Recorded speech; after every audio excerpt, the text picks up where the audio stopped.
നീണ്ട 10 വർഷങ്ങൾക്ക് ശേഷം യുണൈറ്റഡ് ആൻഫീൽഡിൽ ജയിച്ചു. അതും റെലിഗേഷൻ കണ്ടൻഡേഴ്സ് എന്ന് മുദ്ര കുത്തി കളിയാക്കപ്പെടുന്ന ഈ അവസ്ഥയിലുള്ള United team. Country road, take me home to the place I belong to, Old Trafford, see United, take me home, country road. ശരിക്കും ആദ്യത്തെ ഗോൾ വീണ സമയത്ത് ശരിക്കും എനിക്ക് വിശ്വസിക്കാൻ പറ്റുന്നില്ല. അങ്ങനത്തെ ഒരു ഗോൾ ആ സമയത്ത് 2ാമത്തെ മിനിറ്റിൽ നമ്മൾ സ്കോർ ചെയ്തു.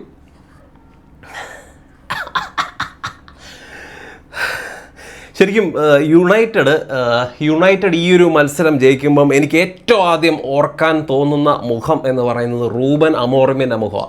നമ്മൾ ഓരോ പ്രാവശ്യവും യുണൈറ്റഡ് തോക്കുമ്പോഴത്തേനും ഏറ്റവും കൂടുതൽ ബ്ലെയിം ചെയ്യപ്പെടുന്നതും ഏറ്റവും കൂടുതൽ ക്രൂശിക്കപ്പെടുന്ന വ്യക്തി എന്ന് പറയുന്നതും റൂബൻ അമോറിമാണ്. അപ്പം ശരിക്കും പറഞ്ഞു കഴിഞ്ഞാൽ ഈ ജയിക്കുന്ന സമയത്ത് നമ്മൾ ഏറ്റവും കൂടുതൽ നമ്മൾ സ്മരിക്കേണ്ടത് റൂബൻ അമോറിമിനെയാണ്. പുള്ളിയും പറഞ്ഞ കാര്യമാണ്, ഞാൻ ഓരോ പ്രാവശ്യവും മത്സരങ്ങൾ ജയിക്കുമ്പോൾ എൻ്റെ സിസ്റ്റത്തെക്കുറിച്ച് നിങ്ങൾ ആരും പറയാറില്ല.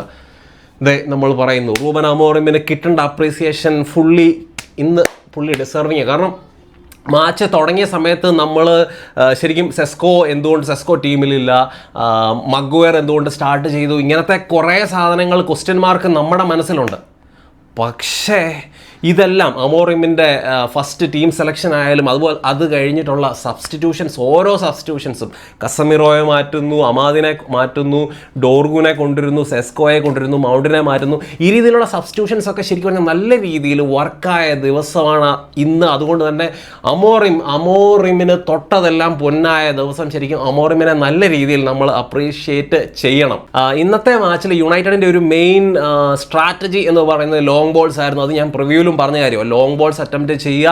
നമ്മൾ ഫസ്റ്റ് അല്ലെങ്കിൽ ആ ഒരു ഫസ്റ്റ് ബോൾ വിൻ ചെയ്യത്തില്ലെന്ന് നല്ല രീതിയിൽ നമ്മുടെ ടീമിനറിയാം. അതുകൊണ്ട് തന്നെ second ball, third ball consistent ആയിട്ട് വിൻ ചെയ്യാൻ ശ്രമിച്ചു. അത് വിൻ ചെയ്യുന്നുണ്ടായിരുന്നു. നിങ്ങൾ ഫസ്റ്റ് ബോൾ നിങ്ങൾ വിൻ ചെയ്തോ, ഞങ്ങൾ സെക്കൻഡ് തേർഡ് ബോൾ ഞങ്ങൾ വിൻ ചെയ്ത് പൊസിഷൻ കീപ്പ് ചെയ്ത് ഞങ്ങൾ അറ്റാക്ക് ചെയ്തോളാം. അതായിരുന്നു യുണൈറ്റഡിൻ്റെ ഒരു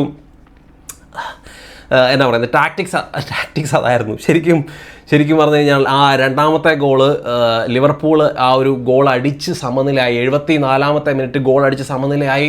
ആ സമയത്ത് ആൻഫീൽഡ് ശരിക്കും പറഞ്ഞാൽ ഓരോ മൊമെൻറ്റിലും യുണൈറ്റഡിനെ ചെയ്ത് ശരിക്കും മെൻ്റലി നല്ല രീതിയിൽ പ്രഷറൈസ് ചെയ്ത് തകർക്കാൻ നല്ല രീതിയിൽ ശ്രമിച്ചു. പക്ഷേ ആ സമയത്ത് തിരിച്ചു വന്ന് ആ ഒരു ഗോൾ അടിച്ച് മഗ്വയർ അണ്ണൻ എത്ര സമയങ്ങളിൽ ക്രൂഷ്യലായിട്ടുള്ള മൊമെൻറ്റ്സിൽ ശരിക്കും ഓരോ മാനേജേഴ്സിൻ്റെ ജോബ് സേവറാണ്. ശരിക്കും പറഞ്ഞാൽ എറിക് ടെൻ ഹാഗിൻ്റെ ആണെങ്കിലും ഒലയുടെ സമയത്താണേലും ഇപ്പം അമോറിമിൻ്റെ ഒക്കെ ആണെങ്കിലും അവരുടെ കരിയർ സേവ് ചെയ്യുന്ന പ്ലെയറാണ് അമോറിം. ശരിക്കും ഒരു സ്റ്റാച്യു ഡിസർവ് ചെയ്യുന്നുണ്ട്. ശരിക്കും ഈ മഗ്വയറിൻ്റെ കാര്യം പറയുകയാണെങ്കിൽ മഗ്വയർ ശരിക്കും അമോറിമിനെ പോലെ തന്നെ അല്ലെങ്കിൽ അമോറിമിനെക്കാട്ടിലും ഭയങ്കര മോശമായിട്ട് ആരാധകരുടെ ഭാഗത്തു നിന്നൊക്കെ ക്രൂശിക്കപ്പെട്ട ഒരു മനുഷ്യനാണ്.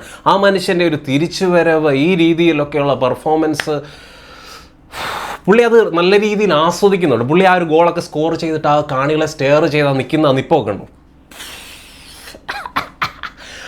ത്രൂ ഔട്ട് ദ മാച്ച് നിങ്ങൾ നോക്കുകയാണെങ്കിൽ ശരിക്കും പറഞ്ഞാൽ സ്റ്റാറ്റ്സ് ഒക്കെ നോക്കുമ്പോൾ ശരിക്കും ലിവർപൂളാണ് കൂടുതൽ സ്റ്റാറ്റ്സിൻ്റെ കാര്യത്തിൽ മുന്നിൽ നിൽക്കുന്നത്. അവർ ചാൻസ് ക്രിയേറ്റ് ചെയ്തിട്ടുണ്ട്. ഗാക്പോ തന്നെ 3 എണ്ണം ബോളിൽ അടിച്ചിട്ടുണ്ട്.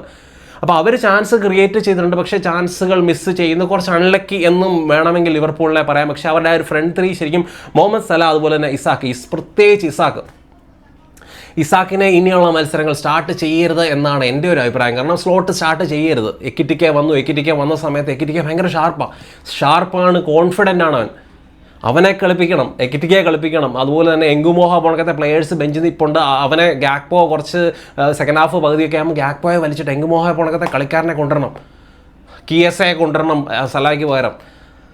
കിയാസയൊക്കെ വരുമ്പോഴത്തേനും ഭയങ്കര എനർജിയാണ്. ആ ഒരു എന്നാ പറയുന്നത് അവരുടെ ടീമിൽ പ്രത്യേക എനർജിയും കാര്യങ്ങളുമാണ്. അവൻ വന്നാണ്, അവൻ്റെ ആ ഒരു ഇൻഫ്ലുവൻസ് ഉണ്ട് ആ ഒരു ഗോളിൽ. എപ്പോഴും കംബാക്ക് ഗോളുകളിൽ ഈ കിയാസയുടെ ഇൻഫ്ലുവൻസ്.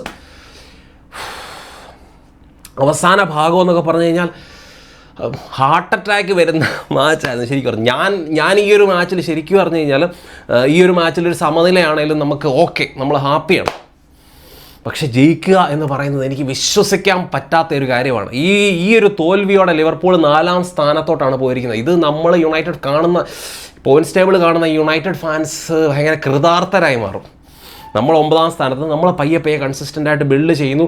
ഈ ജയം എന്ന് പറയുന്നത് നമ്മൾ ഫാൻസോ ടീമിലുള്ള പ്ലെയേഴ്സോ ഒന്നും ജയം തലയ്ക്ക് പിടിച്ചിട്ട് നമ്മളെല്ലാം തികഞ്ഞ ടീമാണെന്നുള്ള രീതിയിൽ ആക്ട് ചെയ്ത് കഴിഞ്ഞാൽ തീർന്നു. ഇത് നമുക്ക് ശരിക്കും പറഞ്ഞാൽ ഒരു ബിൽഡിങ് എന്നാ പറയുന്നത്, ഒരു സ്റ്റെപ്പിംഗ് സ്റ്റോണാണ്. നമുക്ക് സംതിങ് സ്പെഷ്യൽ ബിൽഡ് ചെയ്യാൻ അല്ലെങ്കിൽ സംതിങ് ബിഗ് ബിൽഡ് ചെയ്യാനുള്ള ഒരു സ്റ്റെപ്പിംഗ് സ്റ്റോണായിട്ട് കണ്ട് ഹെഡ്സ് ഡൗൺ ചെയ്ത് വളരെ കൂളായിട്ട് അപ്രോച്ച് ചെയ്ത് മുന്നോട്ട് പോയി കഴിഞ്ഞാൽ എന്തെങ്കിലും നല്ലത് ക്ലബിൽ ഉണ്ടാകും. അല്ല അത് തലയ്ക്ക് പിടിച്ച് ഭ്രാന്തന്മാരെ പോലെ ആക്ട് ചെയ്തിട്ട് കാര്യമില്ല. പക്ഷെ നമ്മൾ സെലിബ്രേറ്റ് ചെയ്യണം. ഇത് ശരിക്കും പറഞ്ഞാൽ ഞാൻ സെലിബ്രേറ്റ് ചെയ്തത് പ്രീമിയർ ലീഗ് ജയിച്ച പോലാണ്. പക്ഷെ നമ്മുടെ അവസ്ഥ അതാണ്. നമ്മൾ സെലിബ്രേറ്റ് ചെയ്യാൻ നമുക്ക് ഇങ്ങനത്തെ വളരെ കുറച്ച് മൊമെൻറ്റ്സേ കിട്ടുന്നുള്ളൂ. പ്രത്യേകിച്ച് ആൻഫീൽഡിൽ ബദ്ധവൈരികളായിട്ടുള്ള ലിവർപൂളിനെതിരെ ഇങ്ങനത്തെ മാച്ച് ജയിക്കുമ്പോഴത്തേനും നമ്മൾ സെലിബ്രേറ്റ് ചെയ്യും, കാറിക്കൂവി നിലവിളിക്കും. എനിക്ക് ഇത്രയൊക്കെ പറയാനുള്ളൂ. പെട്ടെന്നുള്ള വീഡിയോ. ഇതിനകത്ത് ഞാൻ പ്രത്യേകിച്ച് പ്രിപ്പറേഷൻ ഒന്നും ചെയ്യാതെ ചന്നം ഭിന്നം ഇരുന്ന് ക്യാമറയുടെ മുന്നിൽ വിളിച്ച് പറയുക. കാരണം അത്രയ്ക്ക് എക്സൈറ്റഡ് ആണ് ഞാൻ, നിങ്ങൾ ഓരോരുത്തരെയും പോലെ. അപ്പോൾ നിങ്ങളുടെ അഭിപ്രായങ്ങൾ തീർച്ചയായിട്ടും ചന്നം ഭിന്നം കമൻസ് ആയിട്ട് ഇടണം. നമ്മുടെ ഡിഫൻസ് ആണെങ്കിലും അറ്റാക്ക് ആണെങ്കിലും മിഡ്ഫീൽഡൊക്കെ ആണെങ്കിലും ഒരേപോലെ തീയായി മാറിയ ദിവസമാണ് ശരിക്കും പറഞ്ഞു ഞാൻ അതുപോലെ എന്നാ പറയുന്നത്, ഇതുപോലെ നമ്മൾ കുറ്റിയടിച്ച് ഡിഫെൻഡ് ചെയ്യുമ്പോൾ ശരിക്കും നമുക്ക് ഭയങ്കര ബുദ്ധിമുട്ടാണ് കണ്ടുകൊണ്ടിരിക്കാനായിട്ട്. അതും ആൻഫീൽഡിൽ പോയി ഇതുപോലെ കുറ്റിയടിച്ച് ഡിഫെൻഡ് ചെയ്യുമ്പോൾ നമ്മൾ പ്രോപ്പറായിട്ട് ആ ഒരു മിഡ് ബ്ലോക്കൊക്കെ കളിച്ചത്. അത് അമോറിമിന് കൊടുക്കേണ്ട ഏറ്റവും വലിയൊരു ക്രെഡിറ്റാണ്. നമ്മൾ കറക്റ്റായിട്ട് midfield full low block throughout the match കളിക്കാതെ ആ ഒരു മിഡ് ബ്ലോക്കൊക്കെ കളിച്ച് ആ ഒരു എന്നാ പറയുന്നത് 5-3-2 ഒക്കെ കളിച്ച് നല്ല രീതിയിൽ അവരെ പ്രഷറൈസ് ചെയ്തിട്ടുണ്ട്, നല്ലതായിട്ട് ഡിഫെൻഡ് ചെയ്തിട്ടുണ്ട്. അറ്റാക്ക് ചെയ്യേണ്ട സമയത്തിൽ ട്രാൻസിഷനിൽ അറ്റാക്ക് ചെയ്യാനുള്ള ശ്രമങ്ങൾ നടത്തിയിട്ടുണ്ട്. ആദ്യം ഗോൾ അടിച്ചു എന്നുള്ളതാണ് ഏറ്റവും വലിയൊരു കാര്യം. യുണൈറ്റഡ് ആദ്യം ഗോൾ അടിച്ചു, അവിടെ ഈ ലിവർപൂൾ തീർന്നു. ലിവർപൂളിനെതിരെ ആദ്യം ഗോൾ അടിക്കുമ്പോഴത്തേനും ഗോൾ അടിച്ചിട്ട് മര്യാദയ്ക്ക് നമ്മൾ ഒരു മിഡ് ബ്ലോക്ക് ഡിഫെൻഡ് ചെയ്ത് കഴിഞ്ഞാൽ അവർ സ്ട്രഗിൾ ചെയ്യും. അത് ഇന്നത്തെ മാച്ചിലും കണ്ടു. നിങ്ങളുടെ അഭിപ്രായങ്ങൾ വീണ്ടും ചന്നം ഭിന്നം കമൻസ് ആയിട്ട് ഇടുക.